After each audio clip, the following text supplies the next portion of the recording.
1, begin. Went on a trip last summer.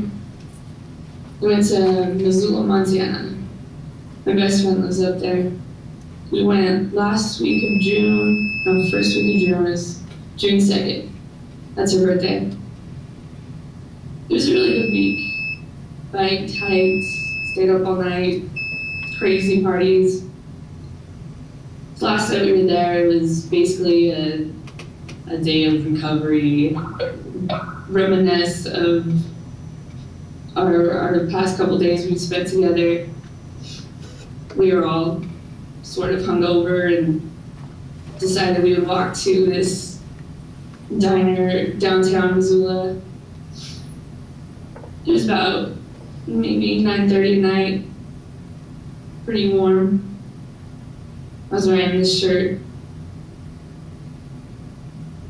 Bought it new at a thrift store before the trip. We all walked. There was 5 of us total: Jacqueline, Katie, Kristen, and myself. We walked to this pretty stereotypical Montana diner place. There was an old pool table on the left as you walked in. There was this old Western style bar on the right, strangely dark in front and very bright fluorescent in the back where the diner was located. We walked in there and it was like every head in the room turned to see us, this group of women they hadn't seen around Montana too often, I suppose. A bunch of old hairy men smoking and drinking and coughing at each other, I guess.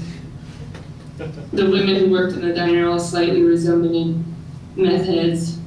They were all fidgeting around and looked like they didn't really know what they were doing.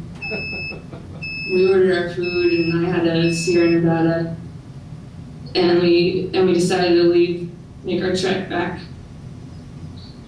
It was probably about 11 o'clock. Not too many people out. It was a Monday night. We passed a few strange men on the street, nothing significant. There's this big bridge in Missoula, Montana that crosses the Clark Fork River. And on the side that is closest to downtown, there's a park. It's called Carousel Park because there's a big carousel on the inside of the park. It's really pretty, really green, like most of the city. We visited that carousel like the day before, and we were just about to get to the bridge, all walking on the right side of the sidewalk, and we started to hear all these cars coming from behind us. Not really paying attention too much. I mean, it's a bridge. There's cars that go over it all the time. So we're just walking, and the cars get closer. And as they start to pass us, they start yelling and honking. And there's a bunch of guys in the car, and they're all screaming at us, waving their arms, and nothing really coherent. Just they were probably drunk, and we were just yelling back at them. And the last car was passing, and I was at the end of the group, and I remember feeling something on my back and turning around, and they had thrown a cup of something at us. I don't know what it was. Maybe I'm hoping it was water or soda, but it definitely alarmed us a little bit more, and we got a little bit more angry and were yelling at them. Just as we were yelling and feeling all fired up, Kristen redirected our attention to Carousel Park. She said, "Hey, there's a ninja in the park." And we all looked, and it was like we all kind of saw it all at the same time. There was this man in the park below us, and he was waving, and he had a ski mask on, long black shirt, and we all kind of gasped and started quickening our pace because he had no pants on and was masturbating and waving at us. It's not every day that you see that. We all just kind of were a little freaked out and just kind of felt safe because we were above him on the bridge. No immediate danger. So we walked faster. We were about halfway across the bridge, and we turned back to see if he was still there. At this point, he was at the edge of the riverbank, still waving, still masturbating. We walked faster. We had crossed the bridge. We got to a gas station. We were just coming to the parking lot of the gas station when we noticed all of these trucks and cars parked outside.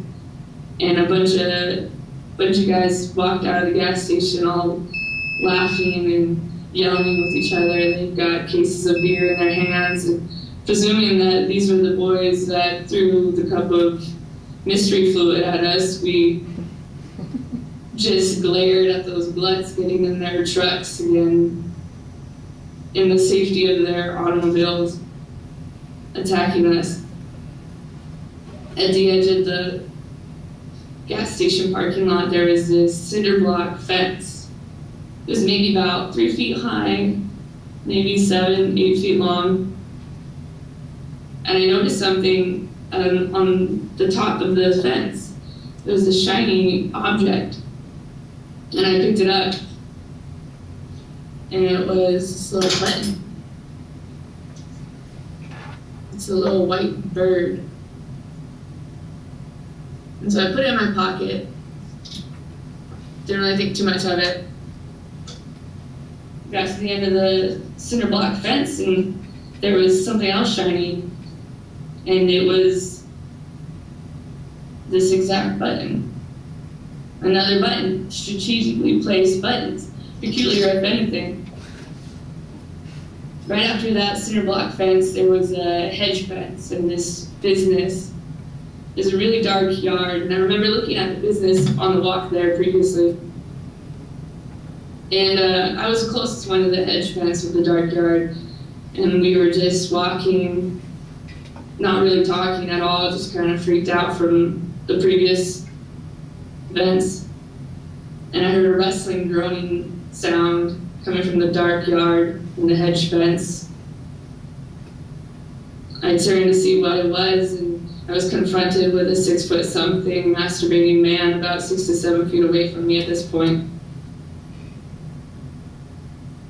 The only thing I could really do at that point was run, and my friends were all, "Why are you running?" And I just kind of gasped out, like, "The masturbating man." I felt like an 11-year-old boy going through puberty again, like I couldn't get out my regular voice. And they all joined me in escaping this assaulter with his pants or missing, touching himself, coming at us. This man was 6 feet something. He was huge. We had nothing. We had cell phones and wallets, no keys. There was no sticks on the sidewalk. There was no stones. We had nothing. The only thing we could do was run. He came out on the sidewalk after us, and I remember almost immediately we were on the phone with the police while still running, telling them that we were being followed by this masturbating ninja. And we had no other choice. We were surrounded by dark streets, dark neighborhoods. We had to keep walking. We walked until the police found us. And at this point, when the police officer started to talk to us about what had happened, we really couldn't retell a story without laughing. It was a healing measure that seemed automatic to us. The only identification we could give the police officer that was solid was that he was wearing a black ski mask and 6 foot something and really white thighs. I guess it was a close call. Close to what?